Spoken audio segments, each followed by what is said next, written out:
Bismillahirrahmanirrahim.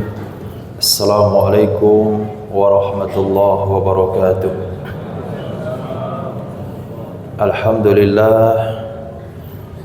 Alhamdulillah wa kafa, wassalatu wassalamu ala sayyidina al-Mustafa Sayyidina Muhammad ibn Abdullah wa ala alihi wa sahbihi wa mawala, amma ba'd.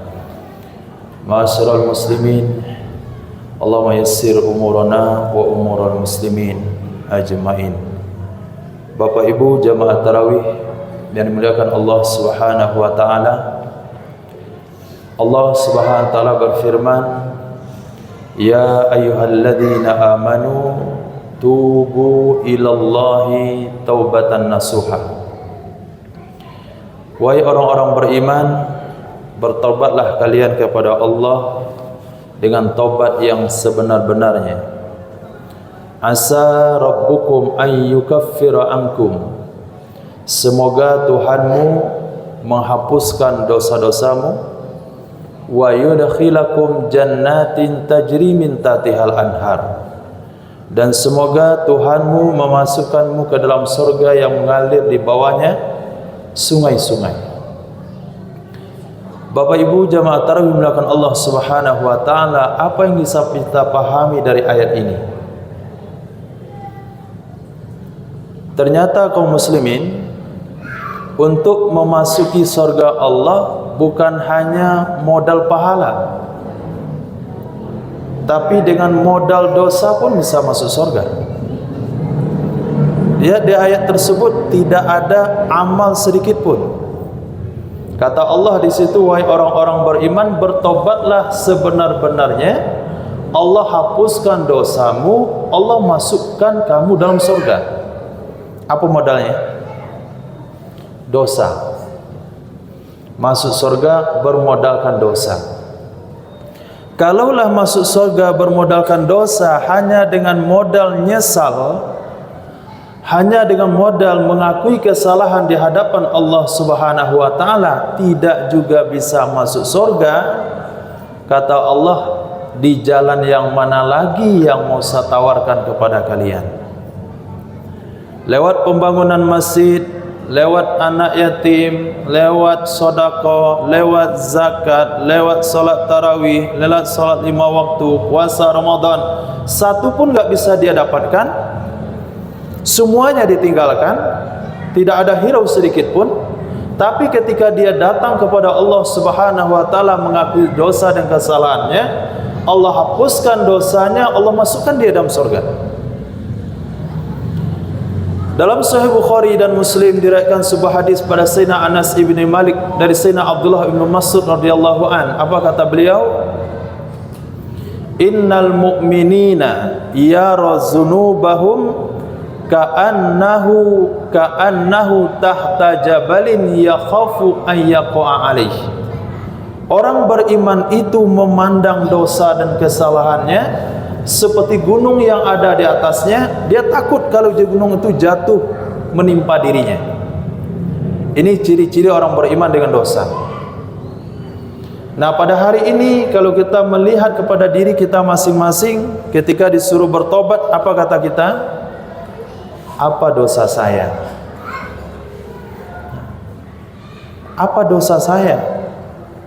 Sementara Sayyidina Abu Bakar, Sayyidina Abu Hurairah radhiyallahu an, kata beliau memiliki simpulan tali sebanyak 12.000 buah. Tali disimpulkan 2.000 simpul.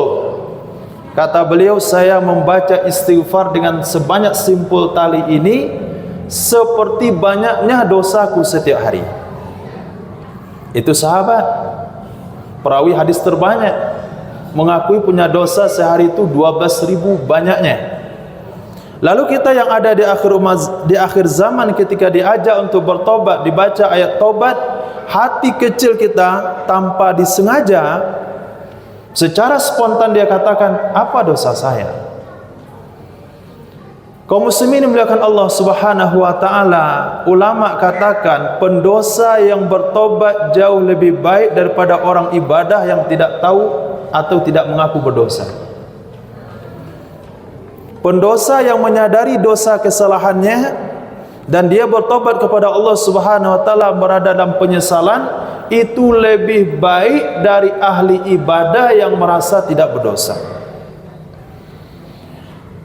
Sementara Nabi sallallahu alaihi wasallam bersabda, wa innal ja'ira yara dhunubahu kadzubabin marra ala anfih.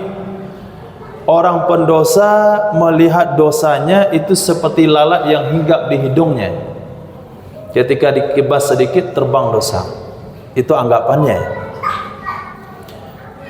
Lanjutan hadis, Nabi sallallahu alaihi wasallam bersabda, lallahu afrahu bin taubi ibadi min taubati abdi. Sungguh Allah Subhanahu wa taala lebih bergembira dari taubatnya seseorang hamba, mir rajulin nazala manzilan, dari seorang laki-laki yang mampir pada satu tempat, wa biha, pada tempat tersebut adalah tempat yang berbahaya, wa ma'ahu di bersama dia ada kendaraannya, wa 'alaiha ta'amu wa syarabuh, di atas kendaraannya itu ada makanannya, ada minumannya.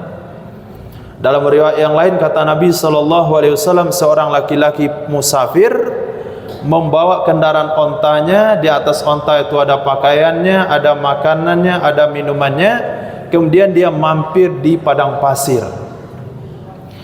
Falamma wada'a ra'sahu nama naumatan, ketika dia letakkan kepalanya sejenak dia pun tertidur. Falamma staiqadha zahaba rahilatuh, ketika dia terbangun dia lihat kendaraannya sudah enggak ada lagi. Enggak ada lagi kendaraannya. Hatta istadda alaihal hayranu wal atasu aw mimma sya'allah, sehingga dia merasa sulit, merasa sangat kehausan, sangat kepanasan, sehingga dia katakan arji'u ila makani, aku akan pergi ke tempat aku tadi tidur, aku akan menunggu ajal di situ. Di tengah padang pasir, kendaraannya hilang, semuanya di situ. Sudah dicari kemana-mana enggak dapat. Haus, lapar, capek. Dia pergi ke tempat pertama untuk tidur menunggu kematian. Falamma nama naumah, ketika dia terlelap sesaat, summa rafa'a ra'sahu, kemudian dia angkat kepalanya, fa idza rahilatahu indah, ketika itu dia dapatkan kendaraannya sudah berdiri di dekatnya. Bagaimana kira-kira gembira orang tersebut?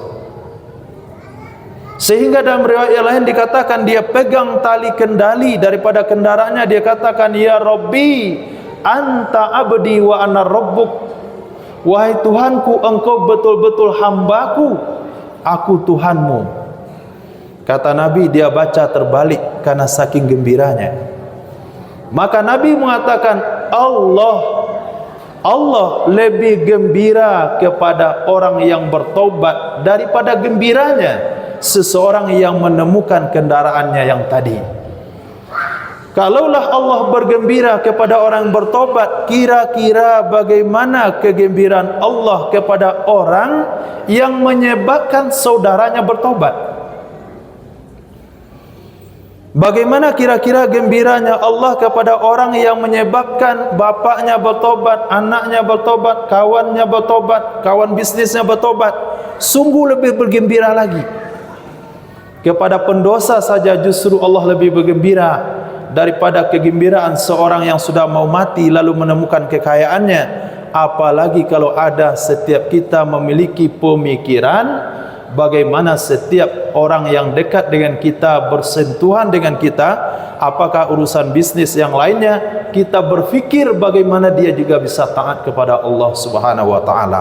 Kita akan dicintai oleh Allah Subhanahu wa taala.